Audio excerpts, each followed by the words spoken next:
A year ago, Cebu Pacific released a video, the Running Man Challenge, which became viral. That video actually gave me a chance to become an inspiration and, in a way, a mentor for everyone who thinks of becoming a pilot. My grandfather was a fighter pilot back in the World War, and then when the war ended, he flew for an airline. And after that, it was my dad, and then after my dad, it was me. I'm a third-generation pilot. So I took up flying in PAAT. You start off with ground school initially. You learn about the aircraft systems, the engines, everything about the aircraft first before you actually start flying in the simulation. The biggest challenge would be just to remove the fear of flying and finally be able to relax and fly the plane. Moving up from a smaller aircraft, the A320, I was there for 1.5 years. The transition wasn't really that hard because basically the way you fly it is exactly the same. It's just that you're flying a heavier and bigger aircraft.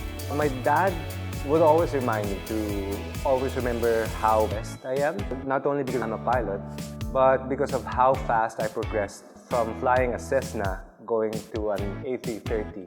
He used to fly smaller aircrafts, and it took him around 10-15 years to get to where I am right now. I think that has to do with Cebu Pacific because we are adding new planes almost every year, adding new destinations. That's why they need a lot of pilots to fill up the destinations, the planes that we actually have. That is what makes the career progress much faster in Cebu Pacific.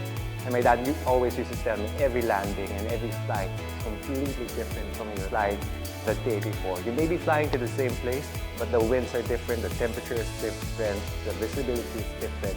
And I think that's what makes flying exciting. My most favorite flight together with him would be his retirement flight.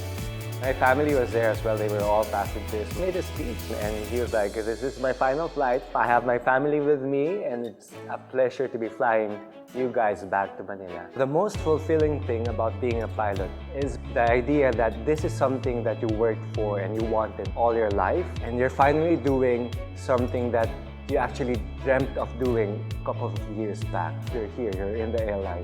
People look up to you and people depend on you to get them to where they want to be safely. My advice is just be ready and do your homework, study hard, because most of the things that you're going to be studying in flying school, it's going to be the same thing that you're going to be doing once you enter the airline. They always remind us here in Cebu Pacific that we're not just first officers, we are training captains. We're going to be captains in the future. Be ready for the very fast-paced environment here in Cebu Pacific. When you come in, you're going to be trained immediately and you're going to be flying as soon as you're capable of flying the aircraft.